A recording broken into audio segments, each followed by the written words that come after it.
Hey everybody, welcome to WildCare. Oh my goodness, do we have a special treat today. And I'm going to talk silently, as is Dr. Juliana, who is in the process of removing our little fawn patient this afternoon. He, or she, is a female, right? She's a girl. Oh, look at her. Oh my goodness. Go ahead and do what you need to do, my dear. So this is a little female fawn, and she came in yesterday, and she was emaciated, she was dehydrated, and both of those things indicate that she actually had lost her mother's care and was in need of what we can do for her here at WildCare. Dr. J, oh my goodness. This is one of the treats of being here at WildCare. It is just an amazing experience to see these beautiful little animals. She is hungry. Dr. J says you probably can't hear her very well. I'm using the microphone, but I think we'll maybe keep it on me. Sorry to be a little shaky here. Dr. J, can you tell us a little about what you're feeding her? Yeah, so this is a fawn formula. It is actually formulated to have the same nutritional profile as real deer milk. And we started her last night just on plain fluids because she was so dehydrated, but this morning we're starting her on formula, and she's taking it really well. She's a very good eater. Not all the fawns are, but she's making this pretty easy. Oh, how often are you feeding her? This is actually the third time today I've fed her.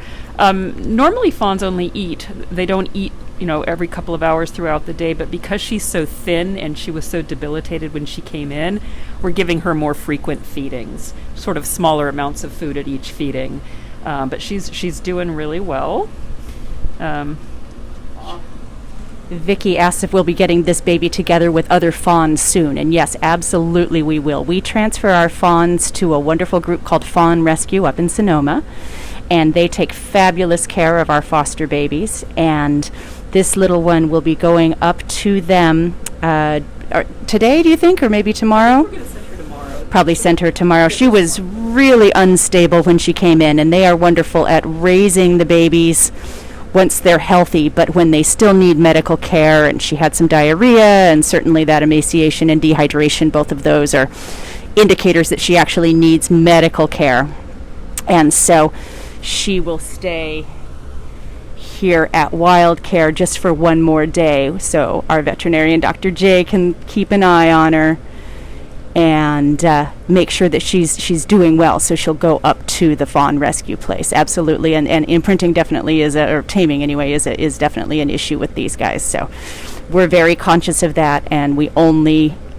Oh, that was a yawn. Oh my goodness. We only interact with her when we're feeding her and cleaning her or medicating her. So are you stimulating her to urinate? She's giving me a very nice pee right now. So they generally need, mother would be stimulating them to urinate at this point in their lives, and mom's not here, so I'm playing mom. But she has been urinating every time I stimulate her, which is good, so her hydration is probably improving. Great. So WildCare admits, I should look at the number, but a dozen, 2 dozen, 3 dozen, depends on the year, fawns every year. And it's a really interesting thing that most of the fawns that we admit don't actually need our care. It's an ongoing situation that we get fawns that have been kidnapped. And the reason that happens is that a fawn's natural history, the natural history of the black-tailed deer, is that the mother will leave the baby alone for hours at a time, sometimes as long as 12 hours. And she will only come back to feed, and the baby will sit still and quiet and not move, and that's what mom has instructed the baby to do. And so a fawn that is sitting still and quiet is actually a fawn that is healthy, still in mom's care, and that doesn't actually need help. But of course humans, when we find a little fawn, will be like, oh my gosh, she's all by herself and I don't see mom and she was just sitting there, she must be in trouble. And so humans will pick that baby up and bring her into the wildlife hospital. So once a baby like that comes in, our medical team will take a look at her and they'll see, does she have a full belly? Does she have bright eyes? Does she have a moist mouth? If all of those things are true, then this means the little fawn was probably kidnapped, and so we instruct the rescuer, or we set it up so the baby can go back to her mother's care. Look at her. Oh, oh, oh, oh, oh, oh, oh dear. It's hard to do steps when you're little. Oh my goodness. Let her settle in. That is the sign of a contented baby. Oh my gosh, what a treat to get to see that. We're going to let her rest and talk just a little bit more about, should we close the door? Okay, yeah. Talk just a little bit more about the kidnapping that does happen. So we'll send a baby that's healthy back to her mother's care, and mom will come and get her, and we have so many great videos of those reunites. You can actually scroll down our page and see a mom getting her fawn, although that was not an orphaned, a kidnapped fawn.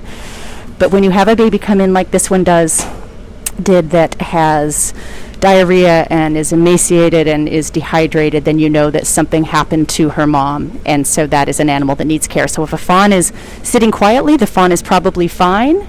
If the fawn is, here's our bottle, the way we set that up. If the fawn is coming up to people and, oh, thank you, Anique, that's wonderful. Coming up to people and approaching you and crying and doing anything other than sitting still and quiet, that fawn probably does need help. Visit our website, discoverwildcare.org/fawn, and you can see an article about how to tell if a fawn is injured or orphaned. We're going to let Dr. J go back to work here. Thank you, everybody, for joining us today. Thank you. Visit us online, discoverwildcare.org. Everybody stay healthy and well, and we will see you.